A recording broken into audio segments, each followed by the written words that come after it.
Good morning! Happy Sunday! Kada kayong Domingo dito lugar yun. Happy nga Domingo. Happy Sunday tumot lang. Tatangal daw, busahan tayo di letter ni Paul to the Philippians. Adati imbaga na nga, adati mention na duwa nga tao. Ni Timothy kini Epaphroditus. Ni Timothy kini Epaphroditus, kadwa ni Paul ijay Rome. Tatangal daw, adalan tayo, sino ni Timothy, sino ni Epaphroditus? Apay nga in surot ni Paul, dagiti nga duwa dito kanyang letter to the Philippians. Okay? Now before nga kitaan tayo data, agpray tayo pa. Heavenly Father, we thank you for dating nga oras gintadyo to study your word. I pray that you would open our hearts, our minds, tapno mas maawatan mi diti scripture. And we ask this in Jesus' name. Amen. Hallelujah. The passage tayo is from Philippians chapter 2, verse 19 to 30. Medyo atidug nga passage data, yung tipan pa pag sasaritaan tayo ni Timothy, kini Epaphroditus, tapos, lumalpas tayo makita no, sinuda, niya nga talaga ti papel na ti biyag, at ti basit nga background tayo, agsubli tayo di passage. And then, basaan tayo, chapter 2, 19 to 30, tas, mas maawatan tayo ito, mas basaan tayo, no, makita tayo talaga, doon niya mo tiket ni Paul nga, ibaga kanya tayo. Okay? So, let's start with Timothy. It's verse 2.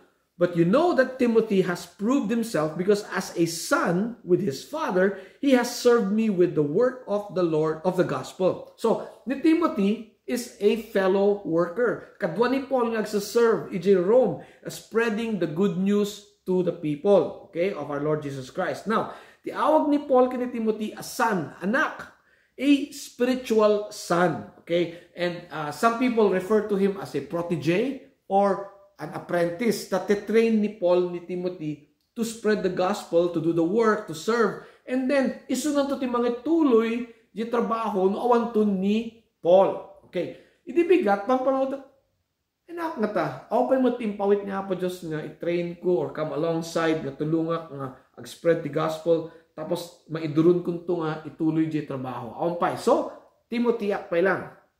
Alamat kita tao who have come to help me, train me, come alongside me to help me with my ministry and as I continue the work that they started. So Timothy akpay lang. Now, si Timothy, kunano ni Paul, verse 20, I have no one like him who takes a genuine interest in your welfare. Mabalin tayo nga gudwangan dito nga verse. The first part is, I have no one like him. Awan ti katulad ni Timothy, kuna ni Paul, he uses the word isopsokos, the Greek, isopsokos, two words the Greek na ito nga pinagkuyog da. The first kat isos, meaning equal, and psyche, meaning mind or soul. So, the literal nga kahit nga ibaga is equal soul or equal mind or equal soul or one soul. Kaya na so, may sa ti kapanunot ni Timothy kini Paul. Same thought, same feeling, same spirit. And the spirit is to work for the gospel and to work and serve others, even the care of the Philippians. Yan. So, ni Paul kini Timothy, they were selfless. Kahit nasawan, handawin nga panpanunod ng itibagida. But the interest of others, kuno verse 21, for everyone looks out for his own interests, not those of Jesus Christ. Ngayon ni Timothy, sabali, kuno ni Paul, he has a genuine concern, kuno na, for the welfare of others. Hana lang yung baga ni Paul nga concern, but at the genuine concern. Ini ka na ti adverb. In Greek, genesios, okay, genesios, which means truly, genuinely, honorably, and sincerely. So, hana lang a simple concern, but a genuine concern. Amo ni Paul, nga talaga nga di concern ni Timothy para kadagito tao di Philippians was true ang paypayso. Okay? And Timothy was to be sent by Paul. Kung ano verse 23, I hope therefore to send him as soon as I can see how things are going with me. Gami nakabalod ni Paul. Ururayon na di resulta ti trial na or di trial na. And ti paparoto ni Paul, once ka maalak di balita, ipawit ko nga dagdago si Timothy, tapno may bagada kanya da, yun yung ti sitwasyon ni Paul. Apay, gamin, amo ni Paul nga concerned di Philippians about his well-being. So nga siyempre, send na ni Timothy, maamuan na niya ti balita tungkol kay Paul. Again, it's this selfless thinking of others. Okay? Believe it or not, ni Timothy is sent out specifically to the Philippians, but is also sent out generally in the broader sense to spread the good news. Di ba? And believe it or not as well, that amin tayo, who consider ourselves Christians, who consider ourselves followers and believers of our Lord Jesus Christ, we are also being sent. Ipapawit na tayo ni Apo Diyos. Kung nandiyan Matthew 28:19 and 20. Therefore, go make disciples of all nations, baptizing them in the name of the Father and of the Son and of the Holy Spirit, and teaching them to obey everything I have commanded you, and surely I am with you to the very end of the age. Hanlang para kini Paul, ito ni Timothy, ni Epaphroditus, dito yung command is for all of us to go, make disciples of all nations, baptize them, and teach them. Okay, para kanya tayo amin data. Dito question nyo dapat, kasunungay nga, I go to make disciples, to baptize, and to teach. Ito ti papel ni Epaphroditus. Ni Epaphroditus, basit lang tamo tayo gamin ni Epaphroditus is only mentioned dito nga part ni Bible. Okay, awan sa balin. Okay, now, Epaphroditus, common nga Greek name data. Okay, so, probably he was Greek who became a follower of our Lord Jesus Christ. Kahit nasa ginagan na lovely or loving. Okay. Now, the verse 25, makita tayo na sunod ni Epaphroditus. Kung na, your messenger whom you sent to take care of my needs. Dagiti Philippians, idinabalitaan da nga nakakulong ni Paul. Nagkumpul-kumpul da, nag-contribute na ti kwarta, and some items, tapos impawit da, kini Epaphroditus. Epaphroditus, iso naman tinagbiyahe from Philippi all the way to Rome, awit na dito yung regalo para kini Paul. Not only that, titrabaho na pa'y agbati isuna, iji Rome, taalagaan na ni Paul to care for his needs. Ngayon niya tinangyari, nagkasakit ni Epaphroditus, istay peso nga natay, kung na verse 27, indeed, he was ill and almost died, but God had mercy on him, and not only on him, but also on me, to spare my sorrow upon sorrow. Okay. So, nagkasakit so nag-istay nga natay. Malagip yung bagay ni Paul, chapter 1, verse 21. For to me to live is Christ, and to die is gain. That applies to Epaphroditus. That applies to us. Numatay tayo, it's gain.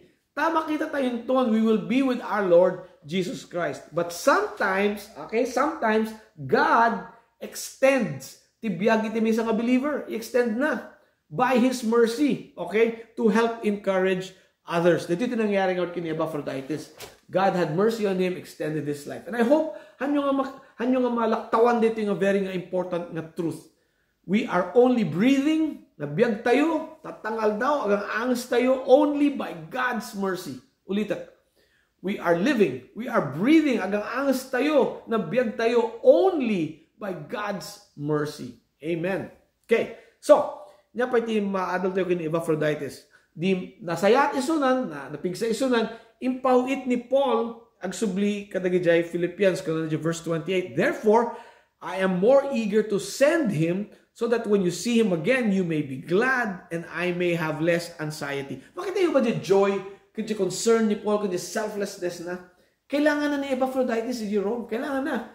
Ngam impawit na, insubli naman lang ni Epaphroditus kanyada. Tapno makita da, nga mayat iti kasasaad ni Epaphroditus. Gamin, pero ito nyo, isunod din ang ipawit kini Epaphroditus Jerome. Nagkasakit ni Stephen natay. Di kas lang nga, konsensyada mo, di ba? Nga tang ipawit ni Paul, isubli na kadagi jay Philippians, makita da nga nasa lungkat isuna, makaangas da. They taught the selflessness ni Paul. How I wish lang nga, makaala tayo mo tibasit nga selflessness and care ni Paul ni Timothy kini Epaphroditus. Wala basit lang.